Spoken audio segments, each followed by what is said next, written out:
magandang hapon. Ang aking iuulat ngayon o i-stimulate ay ang pangatlong strategiya na makikita sa Aralin 11. Ang estratehiyang pangatlong strategiya ay himayin natin.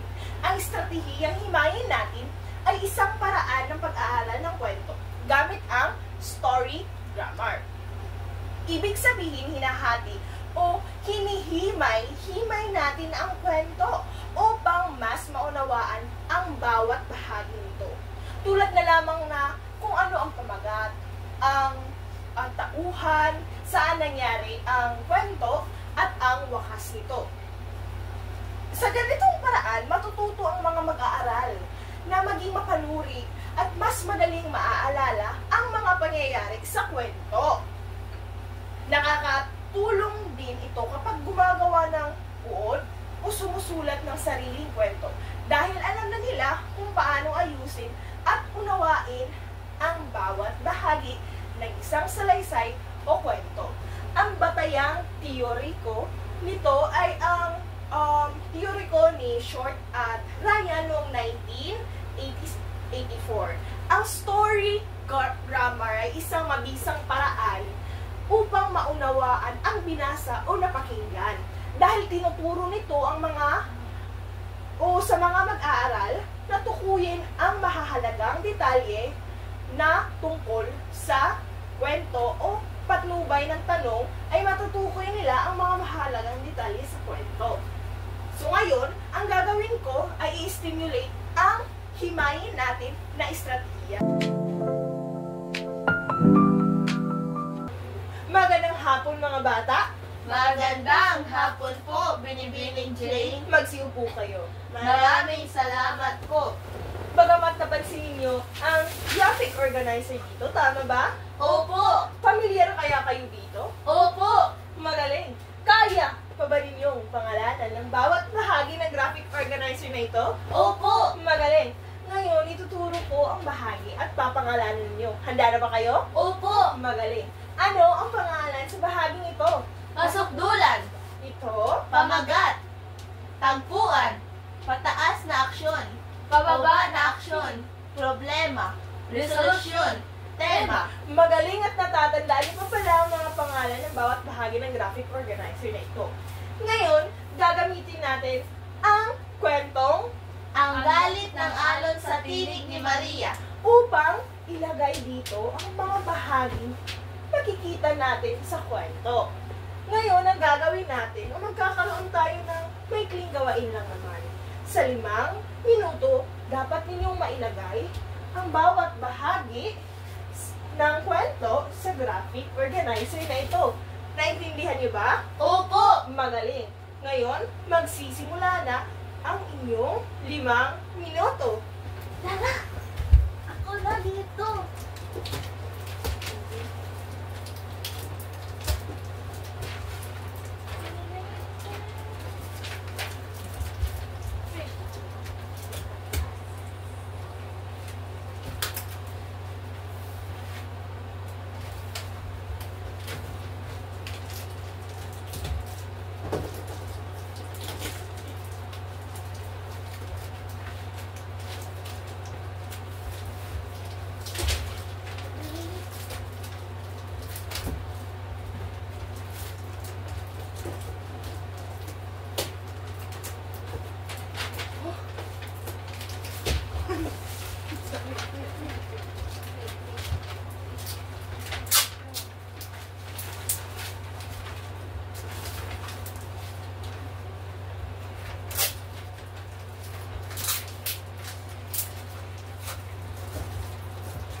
Andito yung iba.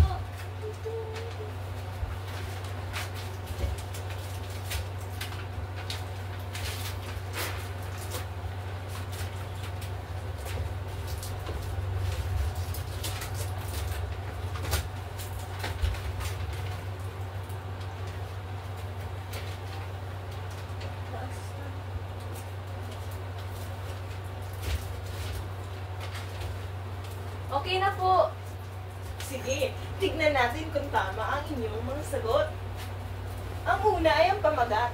Tama ba ang sagot niyo? Opo. Magaling.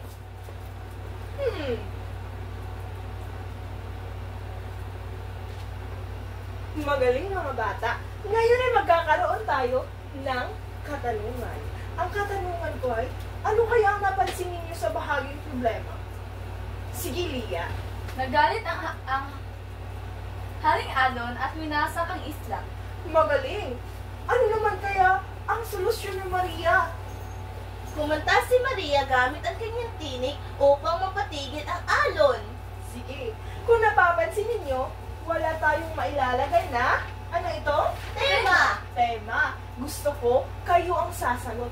Ano kaya ang tema ng kwentong ito? Sige, Laika. Ang kabutihan at tapang ay may kapangyarihang magdala ng kapayapaan. Magaling! Ang tema o ang aral ay ayun. Tama ang sagot ni Laika. Ngayon, may napansin ba kayo sa ginawa natin? Opo. May idea na kaya kayo sa susunod nating tatalakayin? Opo. Sige, ano ang idea ninyo? Sige, Lia.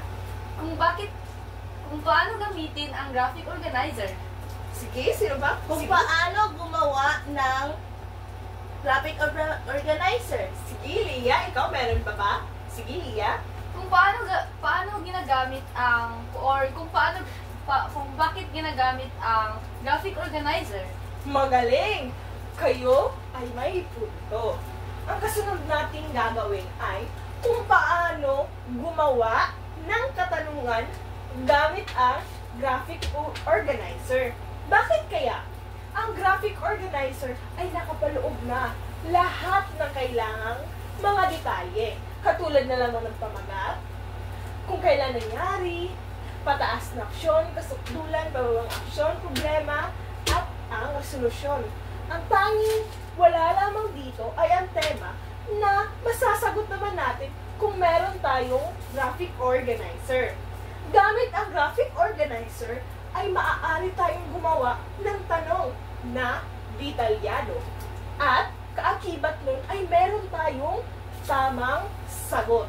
Dahil ang tanong natin ay nakabatay sa kung ano naman yung nakapaloob sa kwento. Katulad na lamang ng kung magtatanong ako, kagaya kanina, kung ano ang problema, ang sagot ni Lia ay nagalit ang Haring Alon, kaya winasak niya ang isla. Ngayon naman, ano kaya ang resolusyon nun? Dahil ayun ang madalas nakasunod na katanungan kung may problema, ano kaya ang solusyon? Yun ay sinagot ni Laika na kumanta si Maria gamit ang kanyang tinig upang tumahan ang alon o mawala na yung alon upang masalba niya yung mga tao at yung isla nila.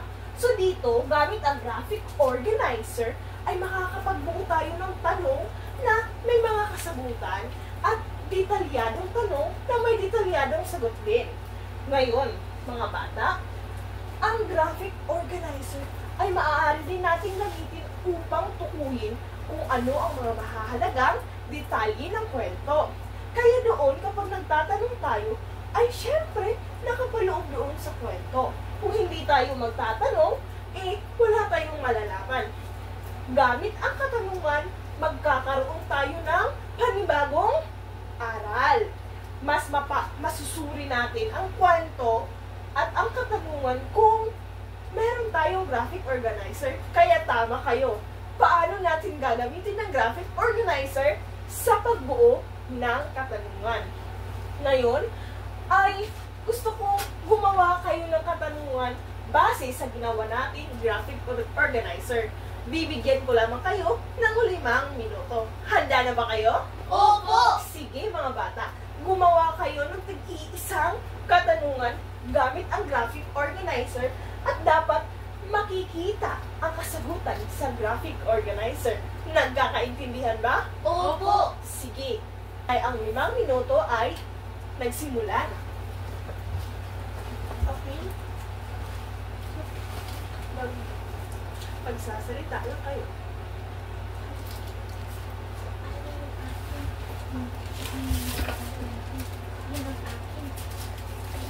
Okay.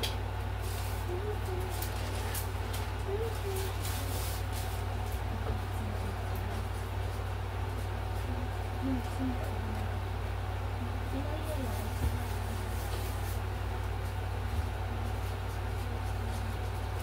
ang ating pinagtuhan?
Malapit na matapos ang inyong 5 minuto.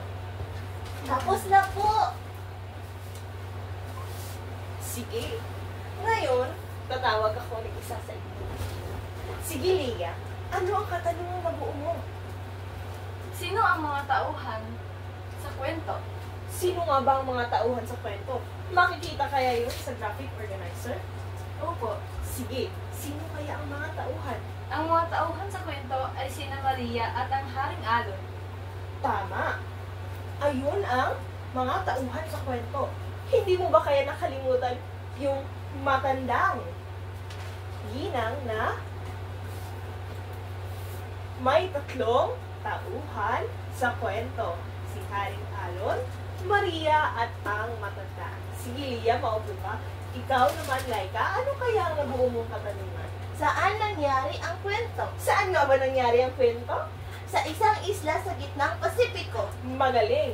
Doon nangyari ang ano? Ang Kwento. kwento. Tama. Doon nangyari iyon sa gitnang Pasipiko. Ang tauhan ay hindi na makikita sa graphic organizer na ito. Bagamat, ang makikita lang natin kung saan ito nangyari, kailan ito nangyari, at ang mga pangyayari ito. Ngayon, mahirap bang bumuo ng tanong kung may graphic organizer ka na? Hindi. Hindi. Dahil nakasaad na dito ang maaari mong itanong sa mga bata. Ngayon, dahil sa tingin ko'y naintindihan na ninyo kung para saan ang graphic organizer, magkakaroon tayo ng pagsusulit. Handa na ba kayo? Opo. Ang pagsusulit natin ay gagawin natin isang gawain. Ang gawain na gagawin natin ngayon ay magtatanong ako, sasagot kayo. Ngayon, magtatanong ako sa inyo. At gusto kong sagutin ninyo at ituro ninyo kung saan kaya maaari nating makita ang sagot sa katanungan na itatanong ko sa inyo. Ang unang katanungan ay, bakit nagalit si Haring Alon? Sige, Leah. Nagalit ang Haring Alon dahil sa tinig ni Maria. Sige nga, ipakita mo saan banda iyon nakuha. Ito po. Magaling, Leah. Nakita ninyo ang mga katanungang nais kong itanong sa inyo o ang dapat kong itanong sa inyo ay maaaring makita dito lamang sa graphic organizer. Sige, maupo ka na, Leah.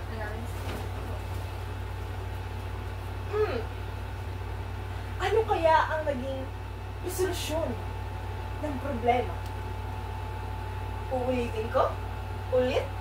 Ano kaya ang naging resolusyon sa problema?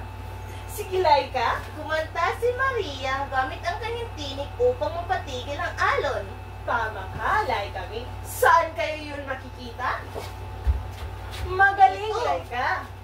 Dito makikita natin ang resolusyon. Kung dito ang resolusyon, saan naman kaya ang problema? Ito. Magaling, Laika. Sige, maupo ka na. Thank you. Ngayon, dahil alam kong naintindihan na ninyo ang kahalagahan ng graphic organizer sa pagbuo ng katanungan at para makapagbigay din ng detalyeng katanungan at kasagutang detalyado. Magkakaroon tayo ng pagsusulit, maikling pagsusulit. Ako ay may ibibigay sa inyong katanungan sa laptop at sasagutan ninyo gamit ang mga letra lamang. Handa na ba kayo mga bata? Opo. Sige. Ngayon, ang katanungan na ito ay sasagutan ninyo sa papel. Kayong dalawa. Sige, sagutan ninyo ang mga katanungan na ito. Letra lamang ang isulat.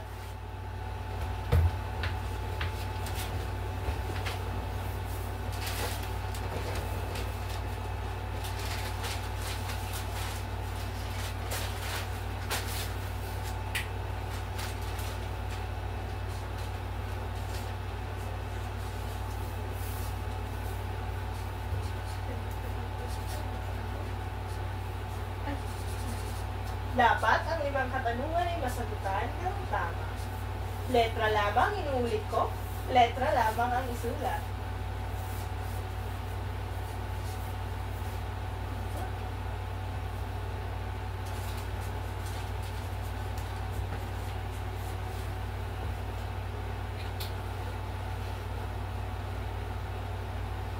Tapos na po. Sige. Kukunin ko ang mga papel niyo at ito ay aking i-check. Dito, matutukoy ko kung meron nga kayong naintindihan. Ngayon, magtatapos na ang ating klase mga bata. Paalam sa inyo. Maraming salamat at paalam na po, Binibining Jane. Sige, salamat din. Maupo na kayo. Maraming salamat po.